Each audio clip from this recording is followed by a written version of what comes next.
एकनाथ शिंदे गुट को बड़ी राहत मिली है। चुनाव आयोग की ओर से जो बड़ा फैसला किया गया है, शिंदे गुट का नाम शिवसेना होगा, ये कहा है चुनाव आयोग ने। बहुत बड़ी राहत शिंदे गुट के लिए। इलेक्शन कमीशन ने चुनाव चिन्ह और नाम दोनों ही दिए जाने का फैसला किया है, यानी कि तीर और कमान अब दोनों ही हाथ से निकल गए हैं उद्धव ठाकरे के। आदित्य ठाकरे, उद्धव ठाकरे, संजय राउत, इनकी शिवसेना नहीं होगी, बल्कि शिंदे गुट की शिवसेना होगी, वही असली शिवसेना होगी। जरा सोचिए, अगले ही साल 2024 के लिए लोकसभा के चुनाव होने हैं। उत्तर प्रदेश के बाद सबसे ज्यादा लोकसभा की सीटें इसी महाराष्ट्र से आती हैं, कुल 48 सीटें वहां पर हैं, और ऐसे में बड़ा झटका यहां पर लगा है उद्धव ठाकरे को। संजय शर्मा हमारे संवाददाता जुड़ चुके हैं ज्यादा जानकारी के साथ। संजय, शिंदे गुट को बड़ी राहत, क्योंकि शिवसेना का न सिर्फ चुनाव चिन्ह बल्कि नाम भी मिल गया, तो वहीं उद्धव ठाकरे के लिए बहुत बड़ा झटका है ये। इस राहत से ज्यादा बड़ी बात है कि शिवसेना जो अपने असली और पुश्तैनी शिवसेना होने का दावा कर रही थी, जो ये कह रही थी कि हमारे पिताजी ने पार्टी का गठन किया है, पार्टी बनाई है, और उसके बाद उनके हाथ से मुट्ठी में बंद रेत की तरह धीरे धीरे न केवल सत्ता बल्कि संगठन से भी पकड़ छूट गई। अब निर्वाचन आयोग ने भी अपने 78 पेज के फैसले में, डिटेल्ड फैसले में बताया है कि आखिर क्यों शिवसेना के उद्धव ठाकरे ग्रुप को यह अधिकार उससे वंचित किया जा रहा है, और एकनाथ शिंदे ग्रुप को असली शिवसेना यानी नामो निशान उद्धव ठाकरे ग्रुप से निकाल दिया गया है। और अब ये पूरा नाम और निशान, दोनों चीजें, यानी शिवसेना का नाम और तीर कमान का निशान, दोनों चीजें अब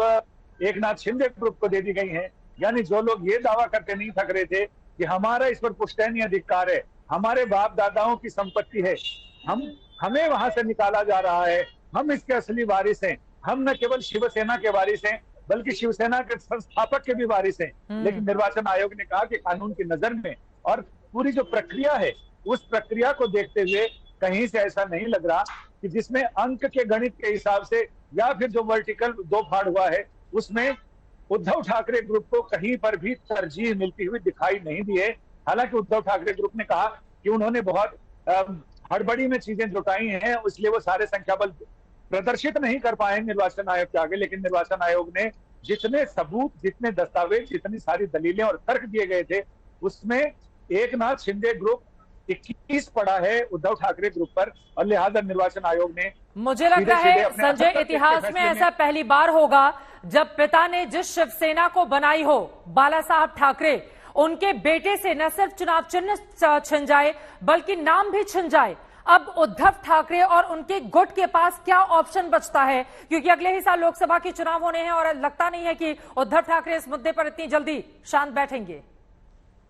शांत तो नहीं बैठेंगे, उनके पास केवल निर्वाचन आयोग से एक बार और दरख्वास्त करने की बात है, या फिर हो सकता है कि वो इस पूरे मामले को लेकर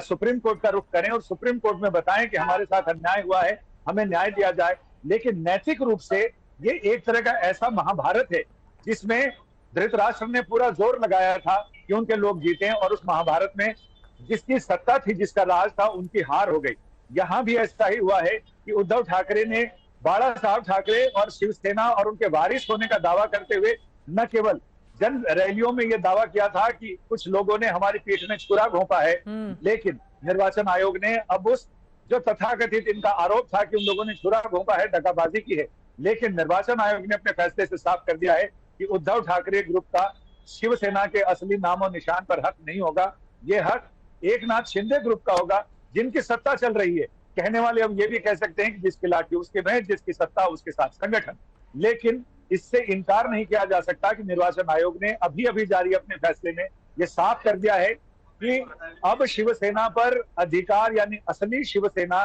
सिर्फ एकनाथ शिंदे ग्रुप की ही शिवसेना है। बाकी उद्धव ठाकरे ग्रुप की शिवसेना को अपना नाम, अपना निशान, सब कुछ बदलना पड़ेगा।